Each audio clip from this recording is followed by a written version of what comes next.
Muito boa tarde, são 12 horas e 41 minutos.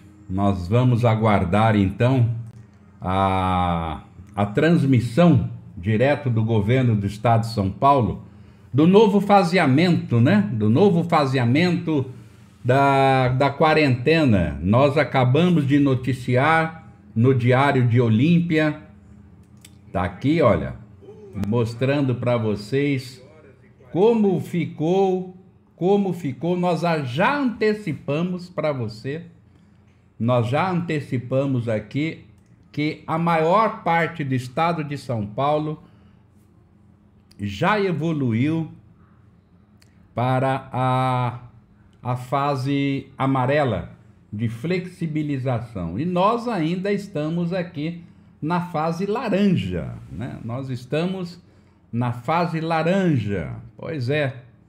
Pelo menos não regredimos para a fase vermelha, né?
Alô, pois é, voltamos então.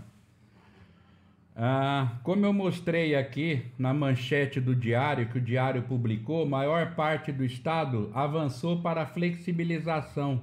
O governador deve anunciar daqui a pouquinho, então, né? O governador anuncia daqui a pouco esse novo quadro, né? Novo panorama de flexibilização do governo de estado. Olha aí essa imagem, né? Compartilhe trabalho do Diário de Olímpia, o Diário ao Vivo. Tá aí, olha. O governador João Dória deve anunciar daqui a pouco, hein? E olha que salta, a região de Ribeirão Preto saiu da fase vermelha, foi para a fase amarela. Barretos, pelo menos mal, né? O medo era de que retrocedesse para a fase vermelha.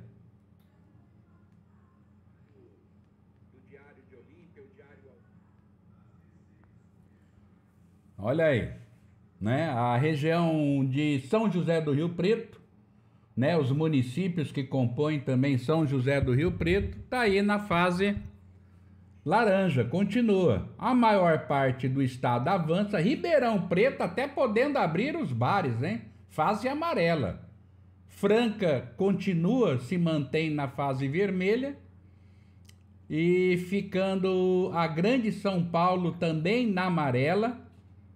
Só a Baixada Santista na fase laranja. É isso aí, gente, né? Nós temos que fazer a nossa parte. Temos que fazer a nossa parte. O problema, sabe o que acontece? Para nós abrirmos o turismo, que o turismo é a mola propulsora de Olímpia. Nós teríamos que ficar um mês na verde, a partir de 15 de setembro. Será que nós vamos alcançar? Nós temos que ficar, olha, a próxima atualização, daqui 14 dias, nós temos que ir para a fase amarela e ficar um mês na fase amarela. Aí passa para verde.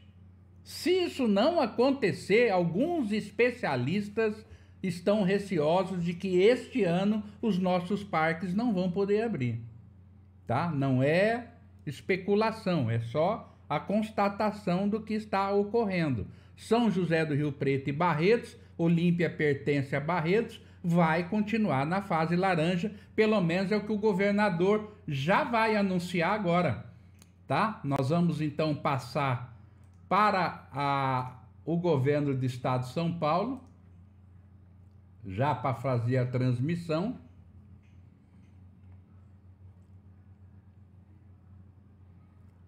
Ainda não está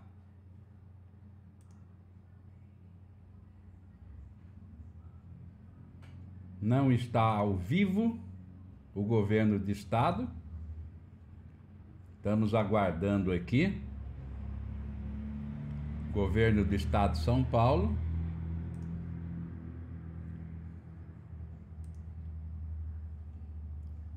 Vamos ver se pelo Facebook eles já estão ao vivo, que pelo YouTube não. Já está aqui então. Vamos passar então a transmitir.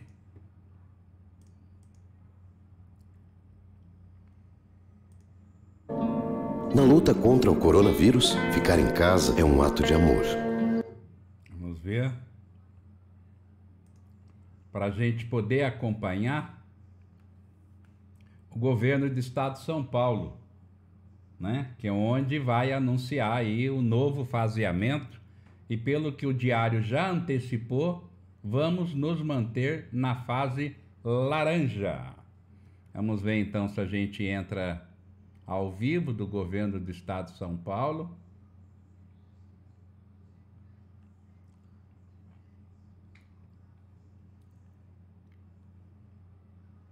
Parece que o governo do estado de São Paulo ainda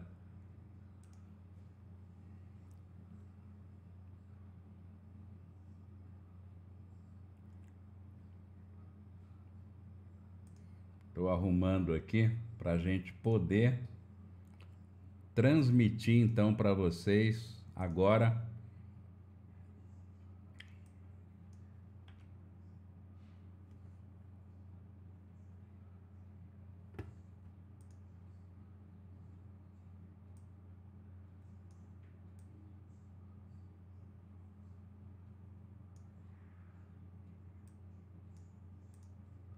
Estamos arrumando aqui para vocês, para a gente poder transmitir ao vivo.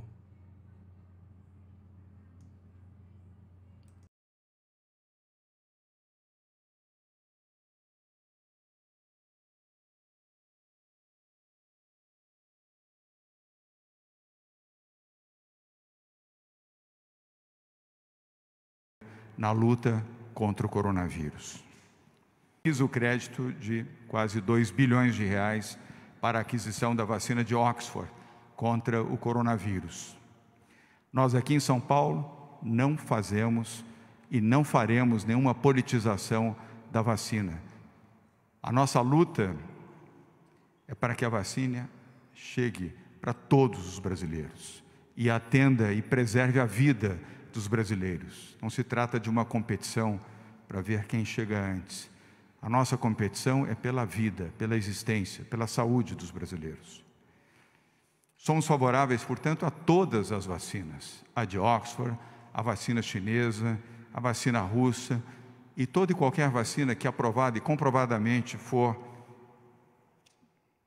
imunizadora, ela será bem-vinda no Brasil, ela será bem-vinda na América Latina, ela será bem-vinda no mundo.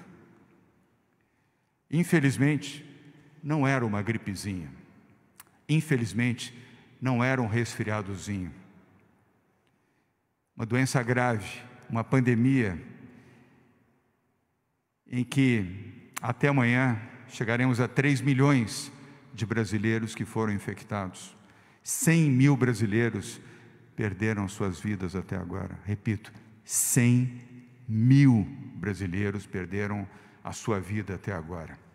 Não era uma gripezinha, não era um resfriadozinho. E não era com a cloroquina que poderíamos ter salvo 100 mil vidas que se foram. Por isso, reforço a necessidade de mantermos as quarentenas, seja em São Paulo, seja em outros estados. Cuidados para usar a máscara, fazer o afastamento, o distanciamento social, lavar as mãos. Os que puderem ficar em casa, continuem em casa, preservando as suas vidas. e ter a esperança na vacina. Não importa qual a origem da vacina, qual o carimbo da vacina. O que importa é que, sendo uma vacina que possa imunizar, que ela seja adotada por todo o país. O Instituto Butantan vem fazendo o seu esforço com o apoio de muitas empresas privadas e muitas colaborações de pessoas que pensam o Brasil como eu penso, sem regionalizar, sem politizar, sem colocar ideologia, partidarismo, sem politizar, sem colocar tonalidade política. No momento de pandemia, de preservar a saúde, tudo que nós não precisamos é politizar a saúde no Brasil, mais do que já foi. E a vacina tem que estar imune a este tipo de comportamento. Quero cumprimentar os 9.000 voluntários, médicos e paramédicos, que neste momento já receberam a Coronavac, a vacina do Butantan, e estão contribuindo com o seu voluntarismo para os testes médicos e para a ciência, para salvar milhões de brasileiros. Eu já disse e volto a repetir, quanto mais vacinas, melhor. São Paulo não politiza o vírus e São Paulo não politiza a vacina. A nossa corrida é a favor da vida. E eu encerro dizendo que em São Paulo nós não queremos tocar a vida. Nós queremos salvar vidas. Nas informações de hoje. Hoje temos a 10ª reclassificação do Plano São Paulo e 9 regiões de saúde do interior do estado de São Paulo progrediram de fase. Uma ótima notícia. Estamos passo a passo, com muito cuidado, com muita segurança, sem precipitação, sem politização, vencendo gradualmente o coronavírus no estado de São Paulo. Hoje, nesta 10ª atualização do mapa do Plano São Paulo, e o anúncio do início de uma nova quarentena, que será de amanhã, dia 8 de agosto, até 23 de agosto, será a 9ª quarentena sucessiva em São Paulo, temos boas notícias. Nas últimas 2 semanas, houve uma queda no número de óbitos, na quantidade de internações no interior de São Paulo, região que mais nos preocupava. A capital já vem apresentando um bom desempenho há praticamente 6 semanas, mas o interior nos preocupava muito. Continua a preocupar, porém agora temos um horizonte e temos boas perspectivas e bons resultados. Este fato propiciou que 9 regiões de saúde localizadas no interior do estado de São Paulo tenham conseguido evoluir para a fase amarela do Plano São Paulo. A fase amarela é menos restritiva em relação às atividades econômicas e também à mobilidade social. Esta é uma ótima notícia para mais de 15 milhões de brasileiros que vivem em São Paulo, nas regiões de Araçatuba, Bauru, Campinas, Marília, Piracicaba, Ribeirão Preto, São João da Boa Vista, Sorocaba e Taubaté. Com a evolução de todas essas regiões, temos no estado de São Paulo 86% da população do estado em áreas que estão localizadas na fase amarela do Plano São Paulo. Repito, 86% da população do estado já estão na fase amarela do Plano São Paulo. Superaram a fase vermelha, a fase laranja e agora na fase amarela. Mas isto, obviamente, não deve significar nenhum relaxamento contra o coronavírus, nenhum relaxamento com as medidas restritivas e de cuidados pessoais. Qualquer descuido pode ser fatal. Os bons sinais que nos fortalecem aumentam a nossa responsabilidade, nossa, do governo de São Paulo, do Centro de Contingência do Covid-19, do Conselho Econômico, dos membros do Secretariado de São Paulo, dos profissionais de saúde, dos meios de comunicação e dos habitantes do Estado de São Paulo. Vamos continuar evoluindo, esperamos, trabalhamos por isso, passo a passo, de forma segura e de forma precisa, o que tem transformado o Plano São Paulo numa referência para o Brasil e também uma referência com respeitabilidade internacional. Segunda informação, muito importante, retomada das aulas no Estado de São Paulo. As aulas presenciais em todo o Estado de São Paulo, incluindo a rede pública e privada, as aulas serão retomadas no dia 7 de outubro. A previsão inicial, como todos sabem, era para que as aulas pudessem ser retomadas no dia 8 de setembro. A data foi adiada para 7 de outubro por recomendação do Centro de Contingência do Coronavírus, para garantir uma margem de segurança ainda maior para as crianças, adolescentes, professores, gestores e profissionais da rede pública e privada de ensino e, obviamente, para os seus familiares. A partir do dia 8 de setembro, as escolas públicas e privadas terão a opção de reabrir apenas para atividades de reforço escolar, recuperação e atividades opcionais, desde que localizadas em regiões que estejam há pelo menos 28 dias na fase amarela do Plano São Paulo.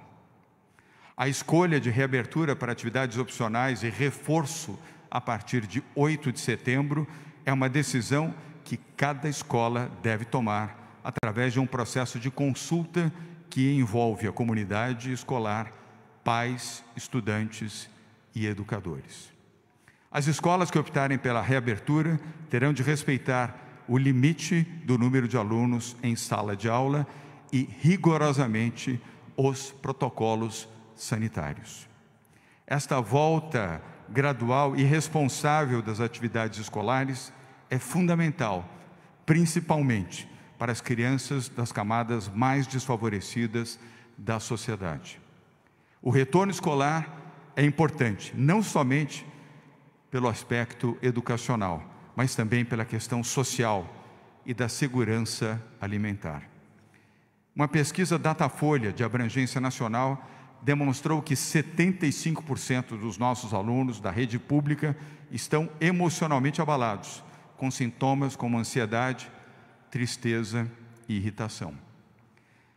A ONU, Organização das Nações Unidas, afirmou que a paralisação das aulas presenciais gera uma catástrofe geracional que pode minar décadas de progresso e acentuar desigualdades. A Rede Estadual de Ensino de São Paulo está se preparando para que a retomada das aulas seja feita com segurança, com absoluta segurança.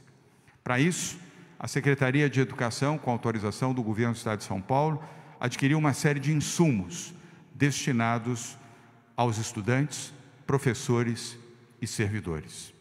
São 12 milhões de máscaras em tecido, 300 mil face shields, protetor facial de acrílico, mais de 10 mil termômetros a laser, 10 mil totens de álcool em gel, 221 mil litros de sabonete líquido, entre outros produtos de higiene e segurança pessoal.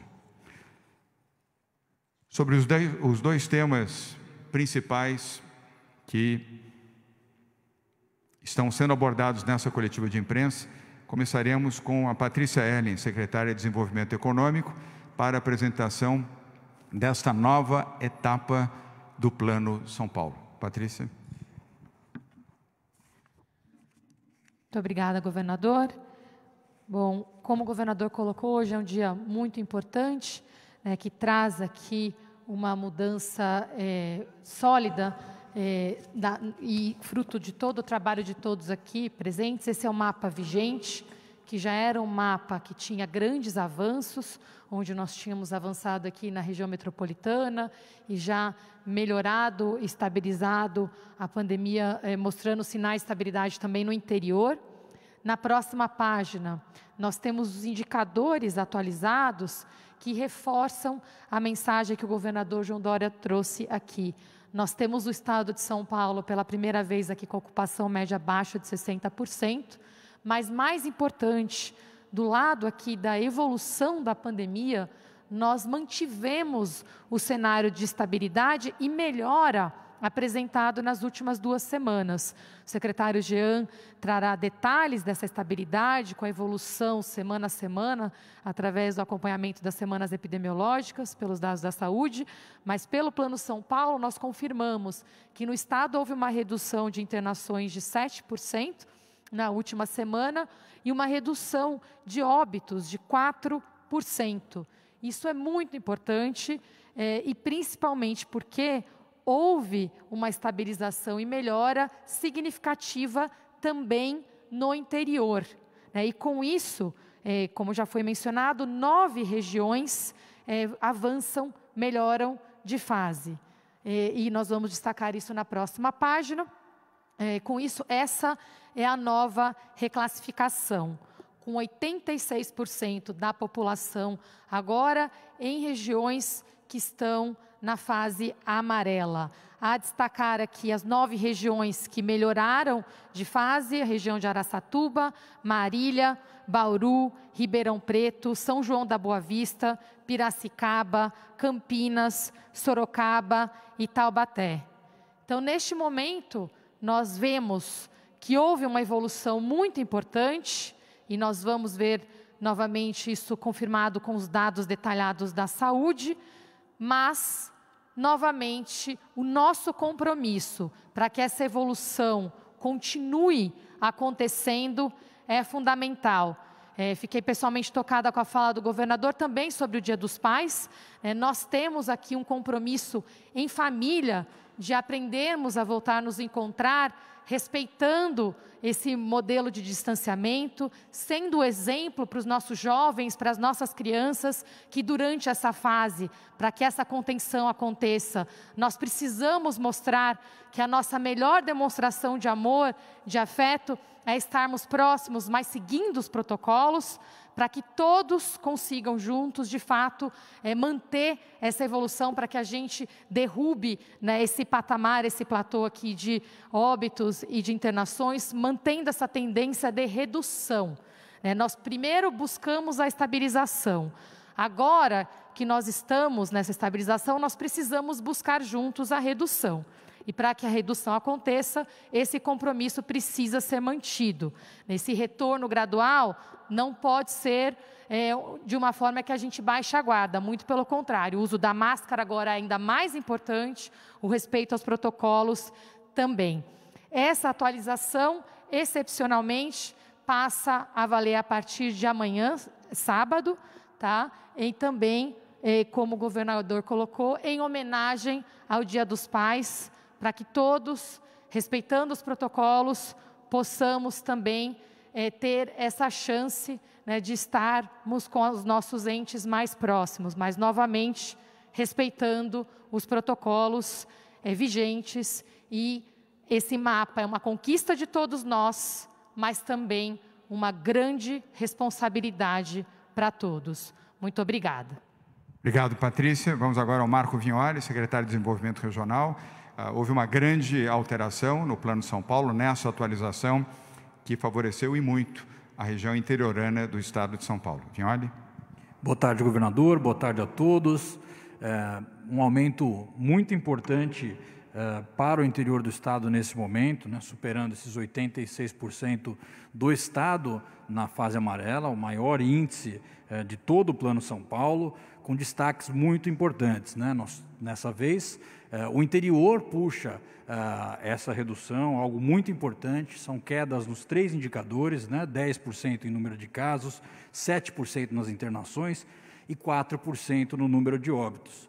Nós estamos com 2 regiões saindo da fase vermelha para a fase amarela. Eu queria destacar Ribeirão Preto, que ao longo desse período saiu de 6,83 leitos de UTI por 100 mil habitantes, chegando em 22,8. Então, esse é o trabalho da saúde, esse é o trabalho dos gestores municipais e do governo do estado, levando uma ocupação de 94% para 73% dos leitos de UTI. Foram 2 meses de Ribeirão na fase vermelha e agora essa grande vitória, podendo avançar da fase vermelha direto para a fase amarela, com essa grande construção na capacidade hospitalar da região.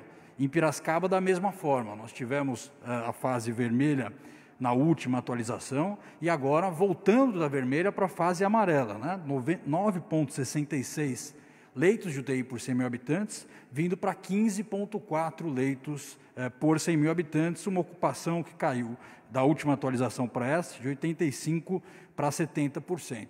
As regiões que vêm da fase laranja para a amarela tiveram uma construção ao longo de todo esse período, e elas vieram nessa atualização por conta da própria evolução da pandemia e também dessa capacidade hospitalar aumentada. Todas essas regiões, Vale do Paraíba, que nós tivemos queda agora nas internações e queda nos óbitos, nós saímos de 7,05 leitos por 100 mil habitantes, chegando em quase 20 agora. Então, um grande trabalho feito pelo governo do estado de São Paulo, colocando leitos em todo o Vale do Paraíba, na Serra da Mantiqueira, o prefeito de Campos do Jordão está aqui acompanhando essa coletiva, lá também foram colocados novos leitos, que possibilitam agora, finalmente, um avanço para o Vale do Paraíba de forma responsável.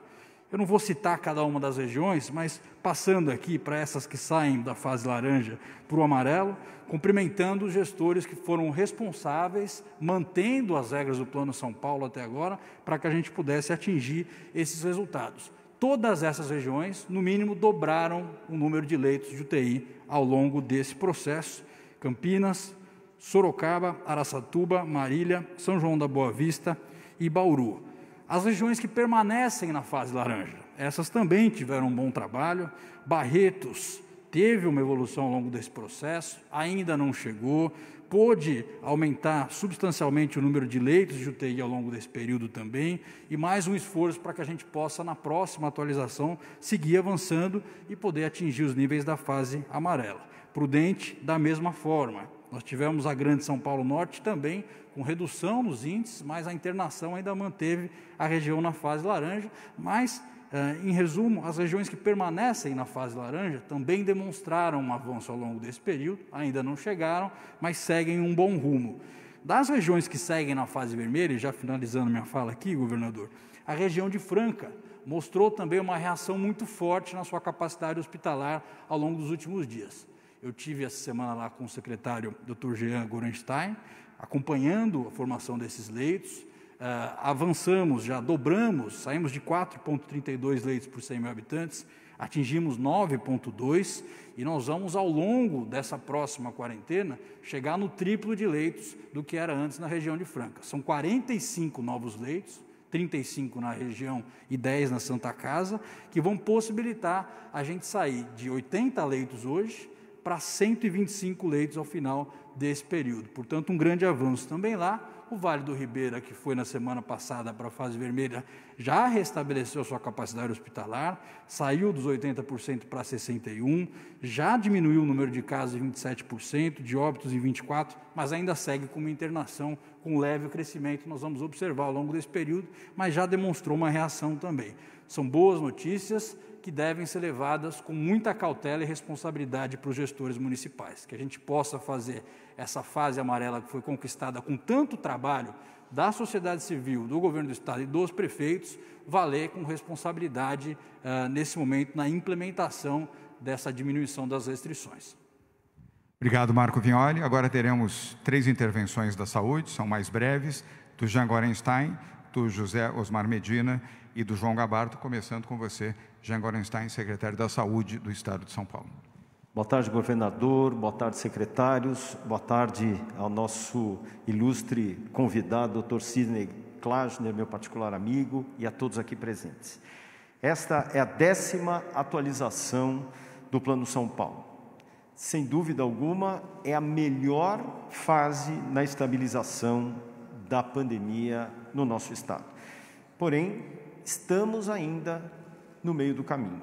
Por 3 semanas, temos índices de internação UTI menores do que 70%. Só para se ter uma ideia, hoje nós temos 58% na Grande São Paulo e 59% no estado. Também diminuímos, no período de 3 semanas, o número de óbitos na nossa região. Continuamos a flexibilizar, porém reforço. O Plano São Paulo tem como objetivo cada vez mais oferecer regras muito transparentes que garantam tanto a estrutura da saúde quanto, ao mesmo tempo, as recomendações para retorno com segurança da população às suas atividades, sempre monitorando os índices epidemiológicos.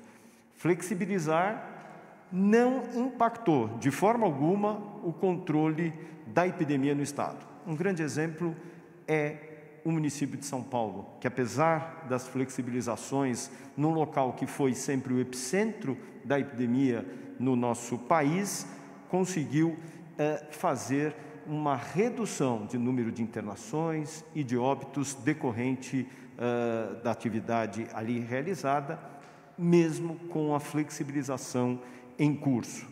Ao mesmo tempo que a flexibilização ocorre, damos a todos, de forma absolutamente única, a oportunidade que a nossa sociedade possa retomar as suas vidas.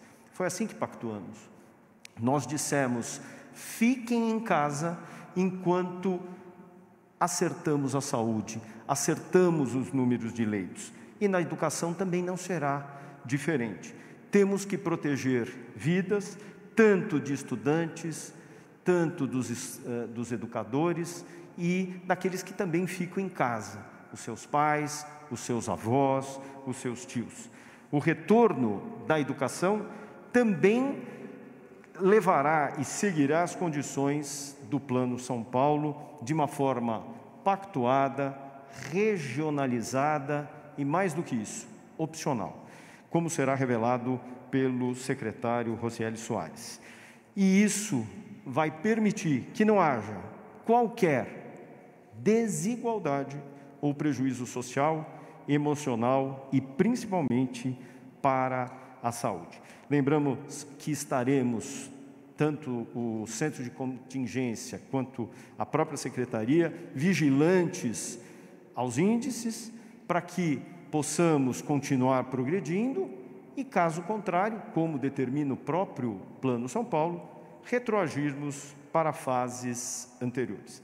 Aproveito agradecer em nome do governador João Dória e meu pessoalmente, senhor Eduardo Pazuello, que prontamente nos atendeu à solicitação de 200 respiradores que foram distribuídos para o interior de São Paulo. Nós recebemos esses respiradores ontem, estamos acertando as unidades de terapia intensiva, cada vez mais ampliando o número de leitos, principalmente nas regiões na fase vermelha, para que dessa forma possamos progredir nas flexibilizações, mas sempre garantindo a vida e a proteção de cada um dos cidadãos. Próximo, por favor, slide.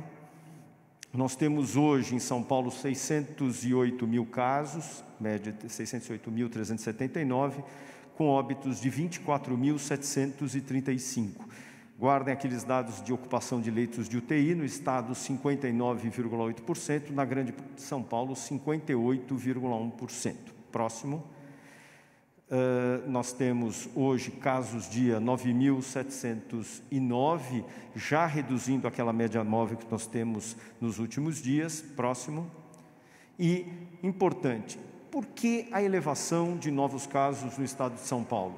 Isso é a política que vem sendo adotada no sentido de aumentarmos as testagens. Nós chegamos no final do mês de julho com cerca de 23 mil testes dia. Hoje estamos nos aproximando de 30 mil testes dia. É muito? Não. Ainda vamos acelerar, progredir, evitando de alguma forma com que haja qualquer prejuízo à sociedade. Próximo, por favor. Da mesma forma, o número de internações tendeu a declínio. Observem que nós estamos falando que temos mais casos, porque testamos mais, numa fase muito mais precoce, impedindo que essas pessoas venham a adoecer. Próximo. E mais do que isso, virem a evoluir de uma forma insatisfatória, vindo a óbito. Próximo. Em termos de número de casos, observem que o município de São Paulo novamente mostra um recuo importante. Na 31ª semana epidemiológica houve uma elevação. Isso se deve às políticas de testagem instituídas, próximo, e também uma redução tanto de internações, próximo, quanto também no número de óbitos, mostrando que testar mais é a forma de nós identificarmos quem são aqueles indivíduos que estão adoecidos numa fase muito mais leve, evitando que venham a disseminar para as outras pessoas, uma vez que conseguimos isolá-lo, bem como todos aqueles no seu entorno são igualmente pesquisados, evitando que venham a adoecer e necessitar tanto de internação quanto de unidade de terapia intensiva. Próximo. A projeção de casos para agora, para essa primeira quinzena de agosto, mostra-se dentro daquilo que foi idealizado e quantificado, assim como, próximo, também o número de óbitos. Muito obrigado. Obrigado, Jean Gorenstein, secretário de Saúde do Estado de São Paulo. Agora, duas intervenções complementares do José Medina, coordenador do Centro de Contingência do Estado de São Paulo, seguido do João Gabardo. Medina. Boa tarde, governador. Boa tarde a todos. 86% da população na fase amarela. Nós estamos ainda na metade da progressão do Plano de São Paulo. Falta progredir para a fase verde, depois para a fase azul. E o isolamento, ele vai gradativamente migrando para aquilo que nós chamamos de distanciamento consciente. Isso tem que ser feito muitas vezes, mesmo dentro do domicílio, quando existem pessoas agrupadas e que vêm de origens diferentes da cidade. Então, nós estamos progredindo bastante, temos que progredir para a fase verde, fase azul e vamos em frente. Muito bem. João Gabardo. Obrigado, Medina. Boa tarde, governador. Boa tarde a todos que acompanham essa coletiva. Eu quero demonstrar a satisfação que todos nós temos na análise, na evolução desses indicadores regionais. Essa epidemia, nós ainda temos muitas dúvidas em relação a ela, muitas incertezas, mas a gente também tem algumas certezas.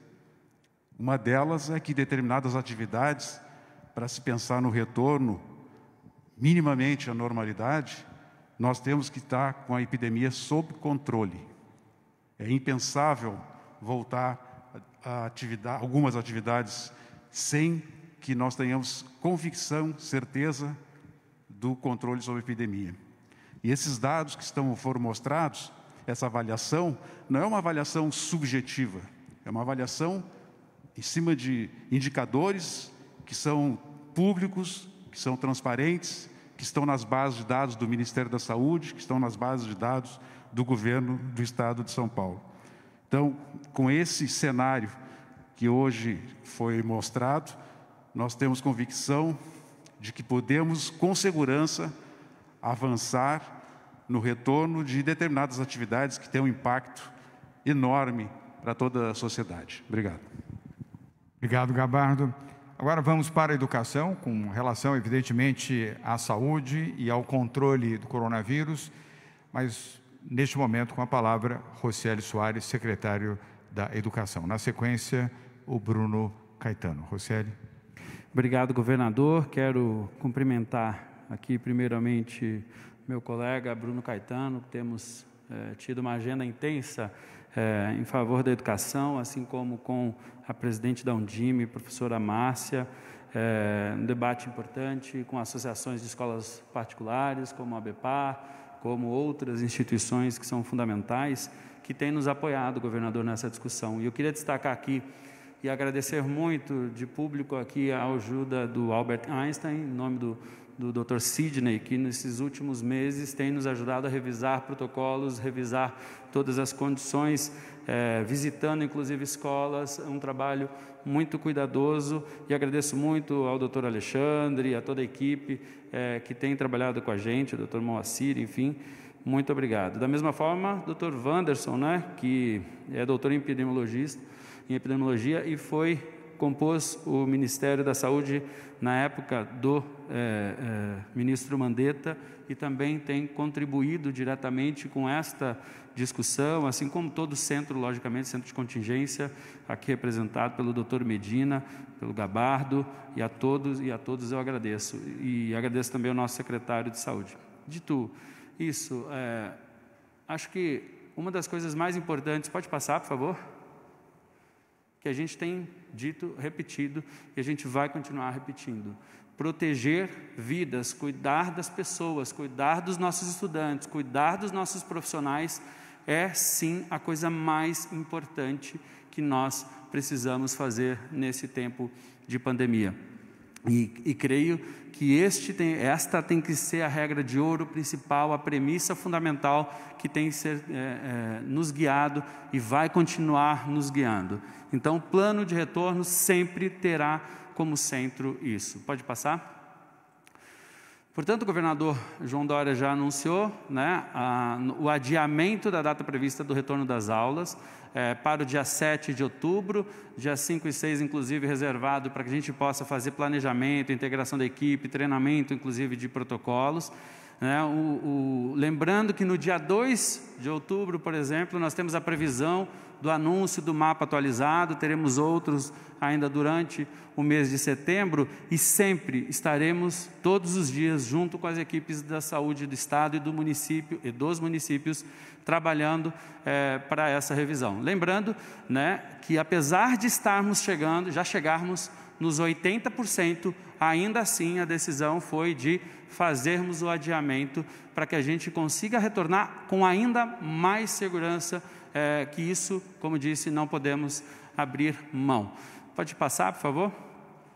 Agora tem algumas coisas que são importantes de destacar, que também acabam envolvendo inclusive o aspecto da saúde. Primeiro, é que esses longos períodos trazem um grande prejuízo do ponto de vista de aprendizagem, do socioemocional, um impacto direto. Por exemplo, quando tivemos os casos da HN1, nós tivemos 4,5 pontos de perda no 5º ano na aprendizagem e paramos apenas 2 semanas. Então, o desafio, logicamente, considerando todos os esforços, a gente tem avançado, o trabalho dos professores é incrível, que a gente tem visto nas redes estaduais e nas redes municipais, mas a gente tem riscos na aprendizagem e o risco de aumento no abandono, e é importante que a gente, desde já, esteja cuidando disso, especialmente para os mais vulneráveis. Pode passar? E por que vai ser importante retomar? Né? Acho que essa é uma discussão fundamental que o mundo começa a discutir. Né? Em matéria que cito, a ONU vê uma catástrofe geracional, com mais de 1 bilhão de alunos fora da escola, no mundo todo. Né? O Antônio Guterres, o secretário-geral da ONU, fala que com a paralisação das aulas enfrentamos uma catástrofe geracional que pode desperdiçar um potencial humano incalculável, minar décadas de processo e acentuar desigualdades que já estão enraizadas. Nós não podemos, durante todo esse debate, perder de vista isso. Proteger vidas, mas proteger vidas ao longo do tempo também é colocar a educação como um centro sempre do debate. Pode passar, por favor? Algo importante também são os riscos, logicamente, em relação à proteção das próprias crianças e dos nossos jovens, né? Ao mesmo tempo que queremos proteger vidas, as escolas fechadas em longos períodos podem gerar, inclusive, esse impacto na saúde mental, no bem-estar de crianças, dos nossos adolescentes. Estar fora da escola também aumenta o risco de gravidez na adolescência, risco de exploração sexual, de trabalho infantil. Aliás, a gente já vê em alguns lugares, quando se caminha aqui na sociedade, crianças já na rua, que deveriam e têm que ter o apoio para a educação, mas já fazendo outras atividades que não deveriam. Nós precisamos olhar e discutir isso. Isso aqui são apontamentos mundiais e que logicamente servem absolutamente também para o Brasil. Pode passar? E o confinamento, essa é uma pesquisa feita pelo Datafolha, que foi divulgada esta semana, ontem na verdade e hoje, que mostra que o confinamento deixa 75% dos alunos ansiosos, irritados, tristes, com um caminho para a depressão. E esse é certamente um fator de saúde que precisa ser discutido. Como que a gente está apoiando o que está acontecendo na vida desses jovens? Porque muitas vezes a escola é o porto seguro desses jovens, é onde ele vai buscar ajuda. E aqui falo com uma experiência pessoal em relação ao meu filho e, enfim, tudo que a gente está passando, ele está me assistindo. Desculpa, governador.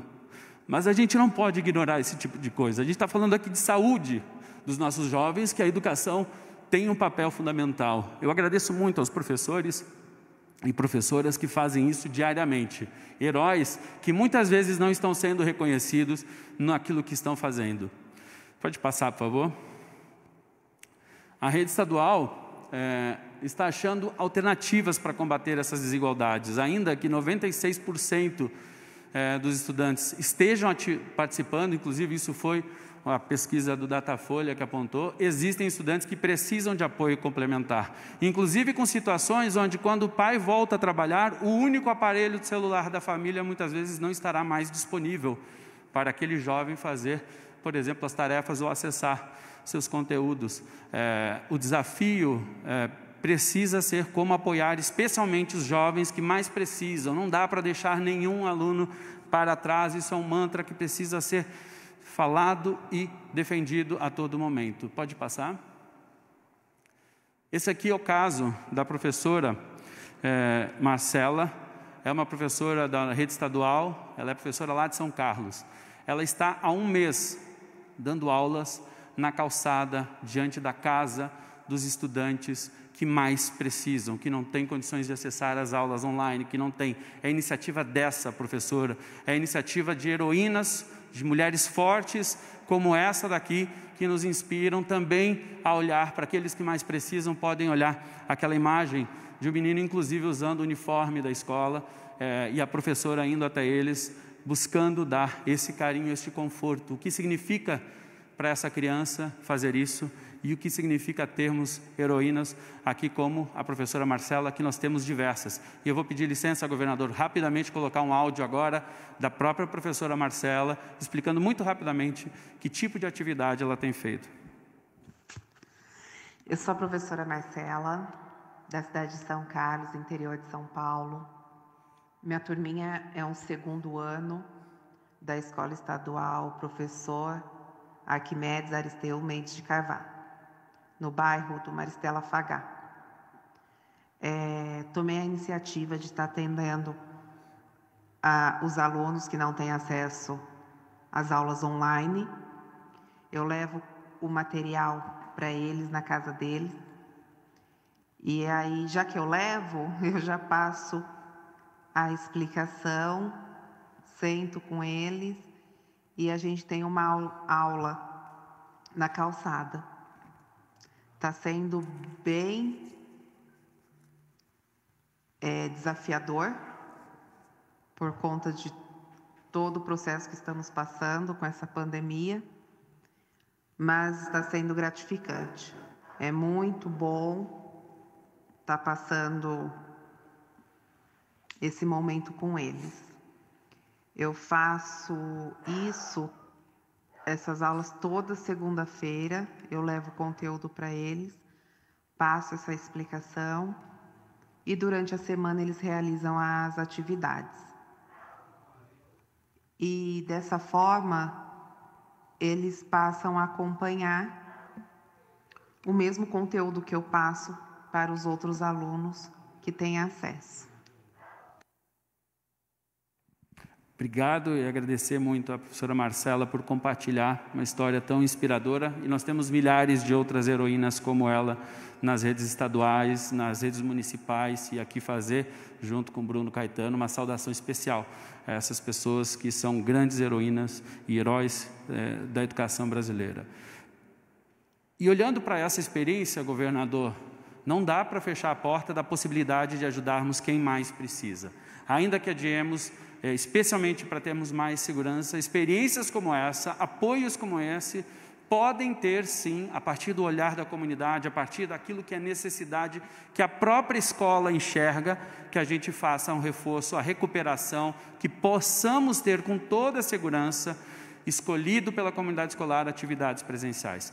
Por isso, aqui é uma atualização no plano, na parte da educação, pode passar, por favor, para que a partir do dia 8 de setembro, para as regiões que permaneçam por 28 dias, a partir de agora, na fase amarela, regionalmente, possam fazer atividades de reforço, recuperação, desenhadas pela comunidade escolar, onde cada escola, ouvindo seus professores, ouvindo seus pais, seus jovens, seus estudantes, a gestão da escola, possam fazer o seu projeto, limitado, logicamente, e observando sempre as regras. Então, elas poderão, a partir de 8, sejam públicas, sejam as privadas, obedecendo claramente essas regras. Pode passar, por favor?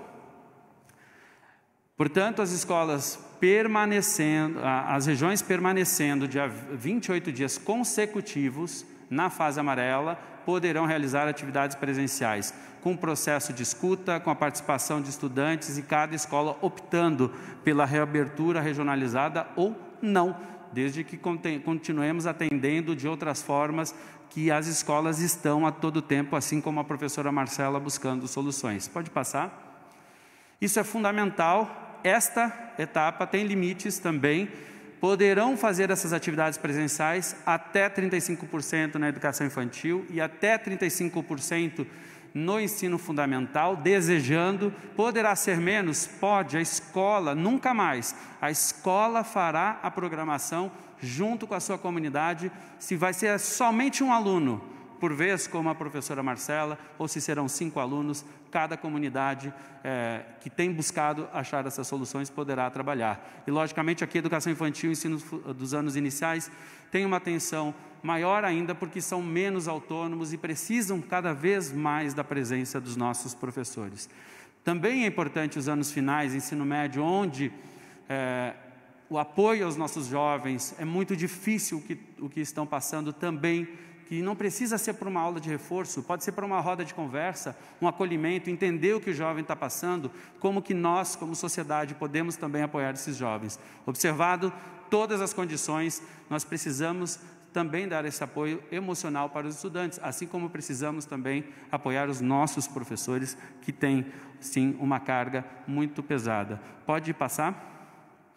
Por isso, esse reforço, essa recuperação, governador, atividades presenciais poderão ser realizadas olhando para o reforço, recuperação, tutoria, que temos grandes casos, o acolhimento, o atendimento individualizado, uma conversa, muitas vezes, salva vidas, certo? Nós já discutíamos antes de pandemia, depressão, suicídio em jovens, e esse é um desafio que nós temos dentro das nossas escolas.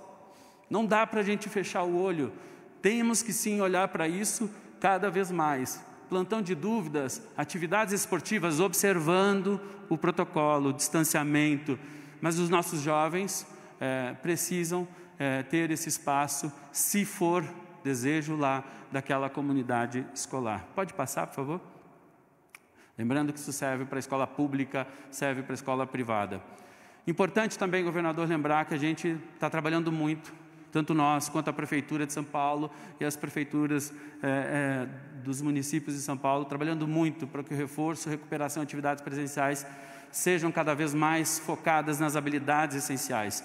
Então, nós estamos, por exemplo, com novos materiais que começaremos a entregar agora no mês de agosto, iremos até o mês de setembro. Esse é um material extremamente especial. Além deste material, temos as apostilas regulares.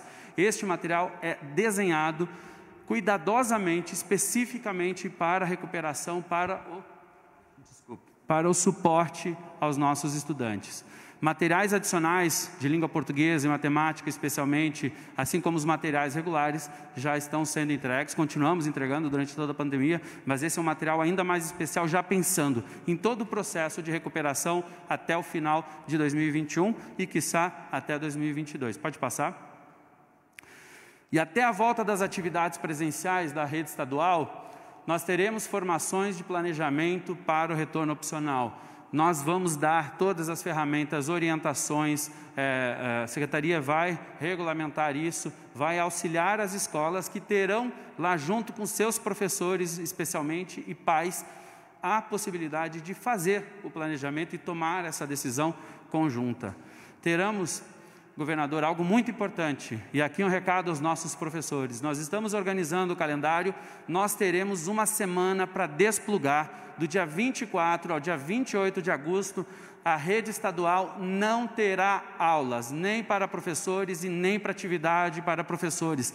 É preciso cuidar também do mental, do socioemocional desses profissionais. E nós vamos desplugar nessa semana, sem nenhum tipo de atividade, incentivando que cada um cuide e descanse nesse período. E vamos ainda entregar um material específico de orientações impressa à família, pais e toda a comunidade escolar. Pode passar? Governador, me permitir aqui rapidamente, vou quebrar o protocolo, queria mostrar que é importante. A gente está falando de uma volta segura, governador, e não dá para ser uma volta sem a proteção aos nossos profissionais. Então, nós tomamos a opção de ter o Face Shield, de ter kits, por exemplo, não só para a escola, de sabonete líquido, de álcool gel, inclusive com esse tipo de material que estará em todas as escolas, proporcionalmente ao tamanho de escola, governador, mas inclusive para os alunos mais vulneráveis, com o suporte de doações que estamos conseguindo, capitaneadas pelo nosso governador, também ajudar os alunos mais vulneráveis que possam levar um kit para casa, que envolve desde sabonete, cremes dentais e tudo mais. E por fim, governador, último ponto, pode passar. Ensino superior, algo que também fomos procurados. Nós estamos fazendo uma atualização em relação aos cursos da saúde. Medicina, farmácia, enfermagem, fisioterapia e odontologia, que são cursos fundamentais, não somente para a pandemia, mas para a sociedade ao longo dos próximos eternamente anos, né? Mas é fundamental que não tenhamos um hiato de formação nessas áreas, até porque elas ajudam o Sistema Único de Saúde, ajudam fundamentalmente, inclusive nesse processo de pandemia, e fomos procurados por muitas regiões. Portanto, a partir de hoje, em qualquer fase, estes 5 cursos poderão voltar com as atividades de laboratório, de atividades de estágio supervisionado, de internato, para que a gente possa garantir a formação médica. E já nas fases laranja, amarela e verde, com o percentual, inclusive, de aulas presenciais, ainda que teóricas. Estes cursos são da área de saúde e sabem o que precisa ser feito para a segurança também dos seus profissionais e dos seus estudantes. É fundamental que a gente, neste momento, continue apoiando a área da saúde que tem capitaneado. Muito obrigado e boa tarde. Fico à disposição, governador. Obrigado, Rosselli. Era uma explicação longa, mas necessária, dada a dimensão, a importância e a responsabilidade desta atitude do governo do Estado de São Paulo em relação à educação. E agora vamos ouvir o maior núcleo de educação metropolitano da América Latina, que é São Paulo, a capital de São Paulo, com o Bruno Caetano, secretário municipal de Educação, que aqui fala também em nome do prefeito Bruno Covas. Boa tarde, governador. Boa tarde, secretário Rosselli. Em nome dele, cumprimentar todos aqui presentes. Quero também, Rosselli, te agradecer por toda a parceria, por todo o alinhamento, todo o trabalho conjunto, Prefeitura e Governo do Estado, Secretaria Municipal de Educação, Secretaria Estadual de Educação, juntas, planejando conjuntamente as ações para que tenhamos segurança nesse retorno. Trago também uma palavra do nosso prefeito Bruno Covas, dizer que, assim como na Secretaria Estadual de Saúde, no Governo do Estado, a Prefeitura de São Paulo tem subordinado o retorno às aulas à saúde. Nós só abriremos escolas quando a saúde entender ser seguro. Seguimos, então, absolutamente alinhados e subordinados à saúde pública.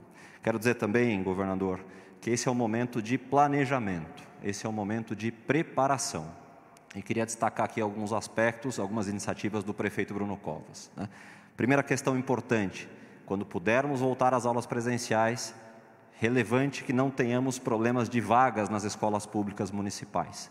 Então, até o mês de setembro, vamos entregar na cidade de São Paulo 26 novas escolas, para que não falte vagas para ninguém. Outra questão importante nesse quesito de vagas, o prefeito Bruno Covas aprovou nessa semana, e um agradecimento também à Câmara Municipal de São Paulo, a possibilidade de aquisição de vagas junto à rede privada de ensino, caso isso seja necessário no momento de retorno às aulas presenciais. Segunda questão importante nesse planejamento, novos educadores. A Prefeitura de São Paulo segue aí repondo os seus quadros. Sabemos que temos mais de 5.000 educadores na rede pública municipal com mais de 60 anos ou com algum tipo de doença associada. Esses não poderão retornar às atividades presenciais e precisamos ter essa força de trabalho recomposta quando as aulas presenciais puderem ser realizadas. Outro ponto importante nesse planejamento, os protocolos sanitários, discutidos com o Plano São Paulo e com a Secretaria Municipal de Saúde. E aqui vou dar alguns exemplos. Estamos adquirindo 2.400.000 máscaras em tecido para serem distribuídas aos nossos estudantes e aos nossos educadores. E também no retorno às aulas presenciais, cada aluno da rede pública municipal vai receber um kit, portanto, individual, contendo, além das máscaras que eu aqui mencionei, sabonete, álcool gel e também um copo, uma caneca, para que esses equipamentos não sejam compartilhados na escola. Terceiro ponto fundamental do planejamento, a questão pedagógica, as aprendizagens. A Prefeitura de São Paulo vai entregar, aliás, já estamos entregando a partir dessa última semana, desde a última quarta-feira, 500 mil de novos livros para os nossos alunos, produzidos a partir da Coordenadoria Pedagógica da Secretaria Municipal de Educação, com os conteúdos do currículo da cidade, com mais 2 a 3 meses de atividades remotas para as nossas crianças. Esses livros começaram a chegar nas escolas na última quarta-feira e as escolas, a partir dessa data, fazem contato com as famílias para que, após o contato, para mantermos o distanciamento e não termos aglomeração nas escolas, para que os nossos estudantes e os nossos pais e responsáveis possam fazer a retirada desse material nas escolas. E também deveremos fazer, governador, assim que as aulas forem retomadas, depois da questão do acolhimento, para cuidarmos da saúde mental e do apoio socioemocional aos nossos professores, educadores e às crianças, teremos fazer uma grande avaliação diagnóstica, uma prova, para sabermos quais são as lacunas de aprendizagem, para que possamos calibrar um grande programa também de reforço, recuperação das nossas crianças. Por fim, governador, fazer um agradecimento muito especial e afetuoso aos nossos educadores, não estão medindo esforços para garantir a aprendizagem das nossas crianças e estudantes. Fazer um agradecimento também muito especial aos pais e mães e responsáveis pelos nossos estudantes. Muitos aí tendo que dividir as suas atividades laborais com a supervisão da educação e da aprendizagem dos seus filhos. Então, um agradecimento e um abraço muito afetuoso nosso e do prefeito Bruno Covas ao esforço das famílias nessa aprendizagem. E também um cumprimento muito especial aos estudantes que não estão medindo esforços para continuarem aprendendo, mesmo nessa situação bastante difícil. Então, muito obrigado, governador. Obrigado, Bruno Caetano. O Bruno, eu agradeço, em nome dele, agradeço também a presença aqui do Edson Aparecido, secretário municipal de saúde, que nos honra muito com a presença, vai estar aqui à disposição também para responder perguntas e compartilhando com o Bruno a representação do prefeito Bruno Covas, que está neste momento nos acompanhando ao vivo aqui pela TV Cultura. E para finalizar, um depoimento importante, como foi mencionado pelo secretário Rocieli Soares, do Sidney Krajner, que é médico, cientista e presidente do Hospital Albert Einstein. O hospital tem sido um grande parceiro do governo do Estado de São Paulo, do Centro de Contingência do Covid-19, ao lado de outras instituições, mas eu preciso aqui destacar o apoio, a cooperação em vários setores nos últimos 5 meses da pandemia do Hospital Albert Einstein. Passo a palavra nesse momento ao Sidney Krajner, que é o seu presidente. Sidney. Muito obrigado, governador, e eu cumprimento meu amigo governador João Dória e aos secretários e pela questão do assunto hoje, em nome do Rocieli, cumprimento aos demais secretários e lideranças, e é uma honra estar aqui hoje ao lado de pessoas tão dedicadas, comprometidas no enfrentamento dessa pandemia, em todos os aspectos, nas diferentes fases. E eu, em nome do Hospital Albert Einstein, me sinto privilegiado e orgulhoso e agradecido por permitir exercer aqui a missão do nosso hospital, o DNA do Hospital Albert Einstein, que foi fundado com base em entregar vidas mais saudáveis à sociedade maior, à população do nosso país. E isso nos é permitido através dessas parcerias, através da oportunidade de contribuir ainda mais em qualquer aspecto desta pandemia, que é uma questão de saúde, que tem as suas várias implicações, como nós estamos conversando hoje a respeito do retorno às atividades de ensino aqui no nosso estado. E com base nas conversas que temos tido já há algumas semanas, o secretário Roscielli e eu, nós pudemos constituir no Hospital Albert Einstein um grupo dedicado, voltado à instalação de protocolos de segurança que permitam que essa retomada e retorno às atividades estudantis seja realizada na maior segurança possível.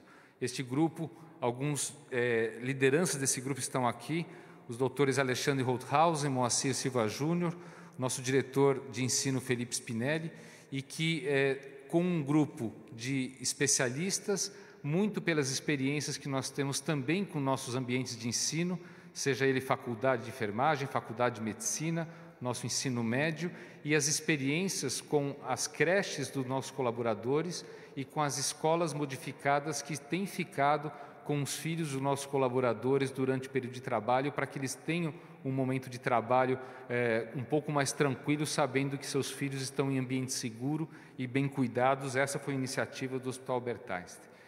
E com base naquilo que existe de evidência científica, naquilo que existe de opiniões de especialistas, de casos que aconteceram em outros países do mundo e nosso próprio país, é que nós definimos, junto à Secretaria de Educação Estadual, a forma de retomada desse ensino, obviamente, como já foi falado pelo secretário Roscielli, respeitando a zona epidemiológica de segurança controlada e que já foi demonstrado aqui em diversas apresentações, e recomendando as iniciativas de distanciamento, de barreiras físicas, de educação de alunos, professores e comunidade, bem como a higiene, o reforço à higiene e a testagem sistemática, principalmente das crianças, colaboradores e funcionários que estejam sintomáticos.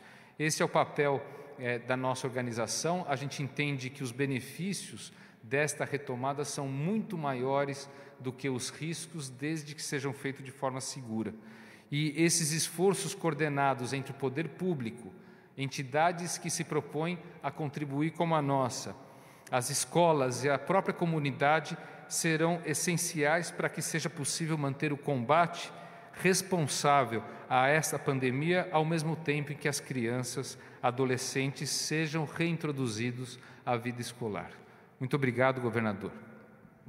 Obrigado, Dr. Sidney, presidente do Hospital Albert Einstein. Grato mais uma vez pelo apoio, pela cooperação e por suportar todos esses meses as ações do governo do Estado de São Paulo na área da saúde e, particularmente, nos últimos 90 dias, o Plano São Paulo. Agora vamos às perguntas. Vamos inicialmente com as perguntas presenciais, começando com a Silvia Amorim, do jornal O Globo, e na sequência vamos com você, Peterson Gobetti. Aqui eu fiz uma deferência às mulheres, Gobetti, por isso que eu inverti a ordem, sempre as mulheres têm preferência. Silvia. Obrigada, governador. Boa tarde a todos. Já que é para começar, então eu vou querer tirar uma dúvida, secretário Roscielli, e acho que também mereceria um comentário do pessoal da saúde. Pelos dados apresentados, a gente viu que, pela regra estabelecida para retorno das aulas, foi atingido o primeiro critério, que seria o de 80% da população, com 28 dias na fase amarela. A minha pergunta, eu gostaria que fosse explicado exatamente quais foram os critérios, as condições que vocês consideraram para ter maior prudência. Acho que o Gabardo chegou a falar em maior prudência, em mais segurança e tal. Então, assim, o que a saúde avaliou que não seria adequado ou prudente neste momento a gente manter a previsão de 8 de setembro? Deu para entender? Sim. Desculpa, é que nós estávamos aqui fazendo a colocação da educação e, na sequência, da saúde. Então, responde Roscielli Soares e depois o Medina, o nosso coordenador do Centro de Contingência, e, se preciso, um comentário do Gabardo. Roscielli. Bom, vamos lá. Nós estamos falando de milhões de jovens entre rede estadual, redes municipais e redes privadas, né, escolas privadas. A gente tem segurança para afirmar que 28 dias no amarelo a gente pode começar a ter as atividades. Isso é importante, com todos os cuidados que o protocolo requer. Mas também é importante que a gente destaque que começar, o que a gente enxerga hoje, que começar lentamente, tendo casos de funcionamento de algumas escolas, ir gradualmente também será importante, até para que a gente possa aprender e voltarmos a ter cada vez mais a visão do atendimento a quem mais precisa e um aprendizado ao longo da reabertura opcional, né? A própria prefeitura tem creches abertas durante todo o período da pandemia, que tem nos servido, por exemplo, para, aliás, de forma muito bonita, né? Os servidores da educação ajudando os servidores da saúde que se dedicam para o atendimento, assim como o próprio Einstein também tem, e outras instituições que foram autorizadas para atender a área da saúde. Mas nós precisamos ter uma curva de aprendizado e, por isso, também a volta opcional é importante nesse aspecto. E, logicamente, o que a gente está falando aqui é de começar olhando para aqueles que mais precisam nesse momento, inclusive por outros aspectos de saúde que estão sendo tão importantes. Obrigado, Rosselli. Medina. Sim. O que acontece hoje, na reclassificação de hoje, é que foi alcançado 80% na fase amarela. Então, nós precisamos aguardar as próximas 4 semanas para garantir que o retorno das escolas pode ser sustentada, uma vez que no primeiro estágio de fase amarela pode ocorrer uma regressão para a fase laranja e ter que suspender as aulas. Depois de 28 dias consecutivos, essa possibilidade é muito menor, por isso que nós optamos por essa garantia. Muito bem. Obrigado, Medina. Obrigado, Rosselli. Obrigado, Silvia Morim, do Jornal o Globo.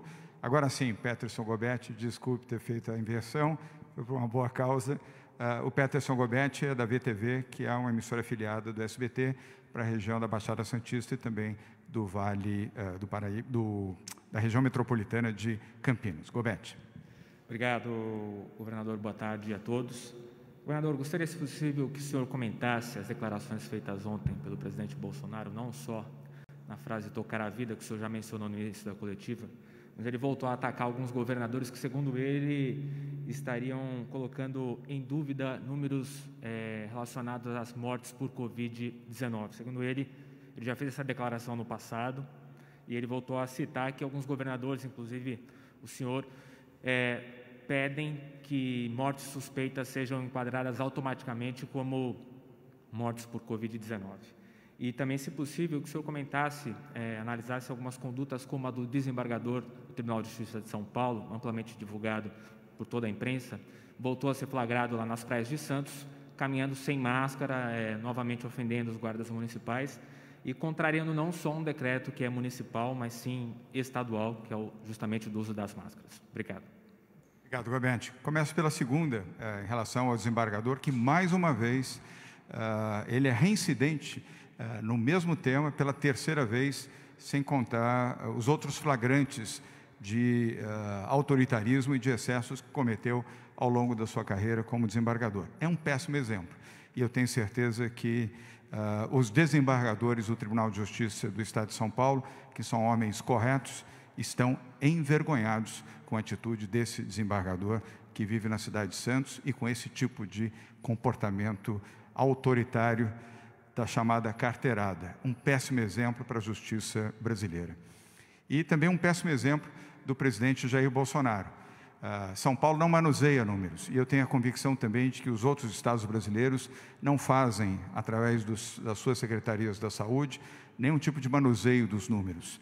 O presidente tem uma suposição equivocada, dolosa e nociva também. Eu gostaria de convidar o presidente Jair Bolsonaro a visitar um hospital de campanha, coisa que ele não fez até agora, e que ele tivesse uma postura melhor em relação ao tema do coronavírus. Não fosse negativista e fosse uma pessoa que liderasse o país no combate à pandemia. Aí sim, ele estaria fazendo jus à sua condição de presidente da República. Na pandemia, eu tenho que dizer e afirmar, o presidente está sendo um fracasso. Tomara que ele se recupere, tomara que ele compreenda que aquilo que já o afetou como vítima do coronavírus, que foi a sua esposa e outros 8 ministros, possam servir de exemplo a ele para ter uma conduta menos partidária, menos politizada e menos antagonista, que ele seja de fato um líder que até agora não foi. Então, as duas respostas estão dadas. Vamos agora a Renata Cafardo, do Jornal Estado de São Paulo. A Renata está online. Renata, nós vamos colocá-la agora em tela. Prazer em revê-la. Boa tarde. Sua pergunta, por favor. Oi, boa tarde, governador. Boa tarde, secretários. Eu queria primeiro perguntar para o secretário Rosselli que ele explicasse um pouquinho melhor essa questão do dia 8 de setembro. Ele falou muito em acolhimento, em reforço, e é o que a gente espera, né, que as escolas façam logo no princípio. Acho que ninguém vai começar dando matéria nova no primeiro dia, né? Então, o que eu queria entender é o que não pode fazer em 8 de setembro, as que optarem por abrir. Não pode o quê? Não pode dar novos conteúdos, não pode dar prova, o que não configura, né, volta às aulas nesse dia, porque eu tenho a tendência a entender que é uma volta às aulas, né, e não só uma volta presencial de atividades. E aproveitar perguntando para ele também se ele considera que as escolas estaduais estão preparadas, algumas, para voltar de 8 de setembro. E pedir a licença para perguntar também para o secretário Bruno Caetano se na capital as escolas da rede municipal e particulares que quiserem poderão voltar também no dia 8 de setembro, poderão começar a reabrir nesses moldes do governo do estado. Ou seja, a prefeitura vai autorizar que as escolas da capital, já que a capital já está há tanto tempo na fase amarela, mais de 30 dias, possa voltar? Renata, vamos ao Rosselli, na sequência ao Bruno Caetano.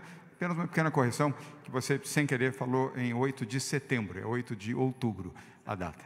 É 7 de outubro, a data de reinício. A anterior é que era 8 de setembro. Apenas para esclarecer, dado o fato que nós estamos em transmissão de televisão aqui, ao vivo, para vários milhares ou milhões de telespectadores aqui. Então, estamos falando em 7 de outubro, a retomada das aulas. Então, vamos ao Rosselli, na sequência ao Bruno Caetano.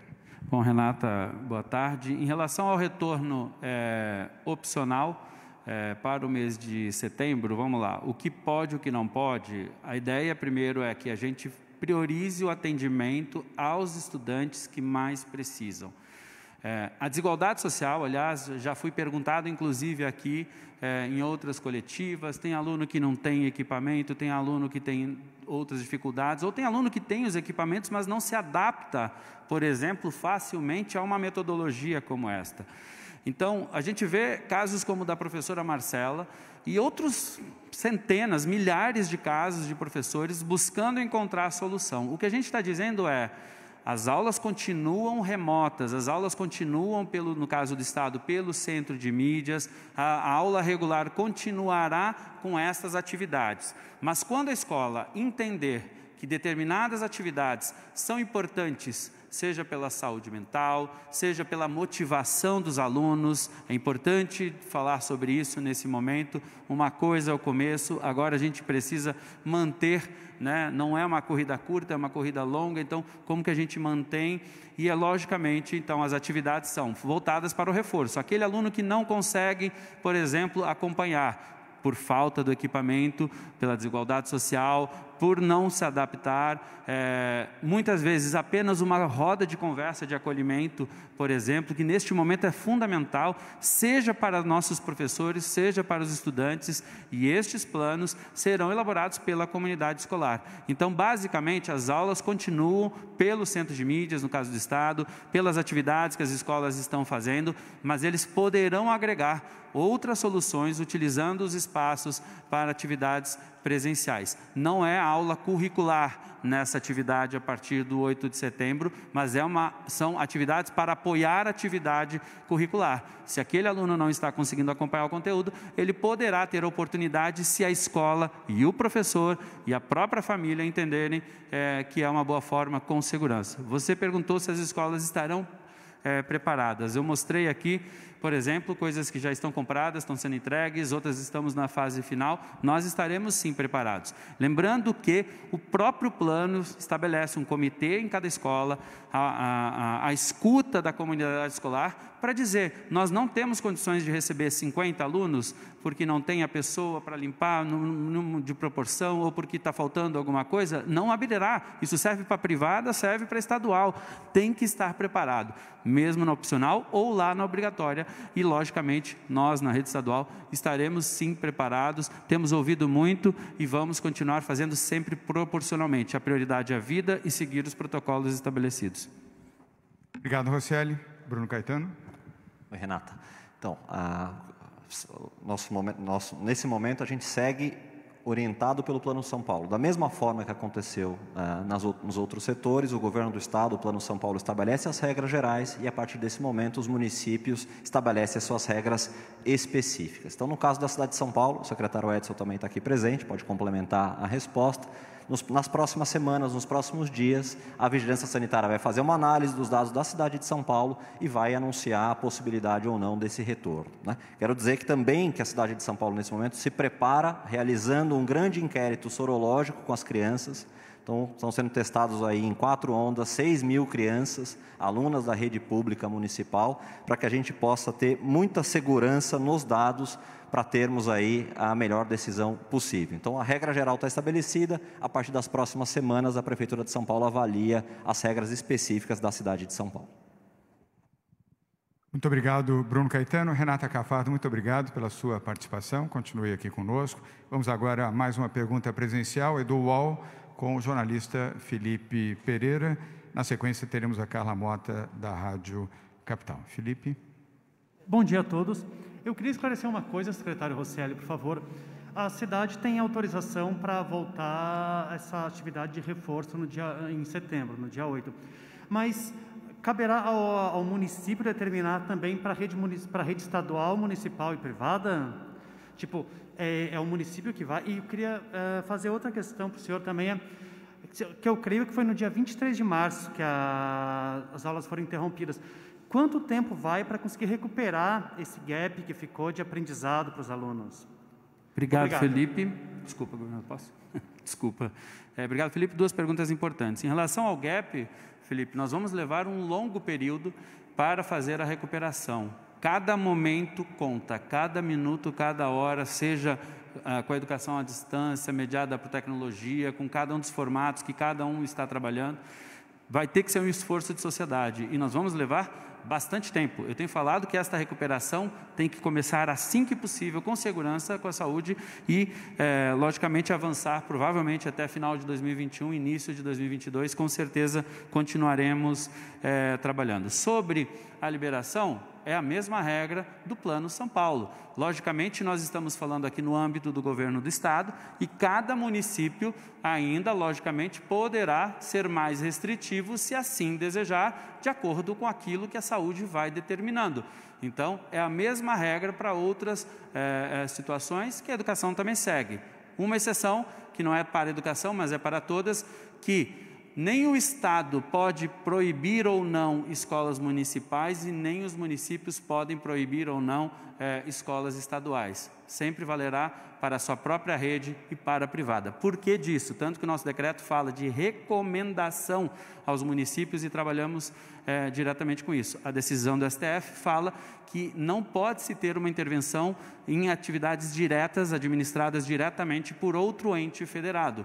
Portanto, poderiam os municípios tomar, inclusive, outras decisões em relações, lógico que tem que justificar, sobre as suas escolas. Eles não podem proibir necessariamente as escolas estaduais, mas sempre a prioridade é que a gente trabalhe em conjunto, Estado e municípios. Mas a regra, Felipe, é esta.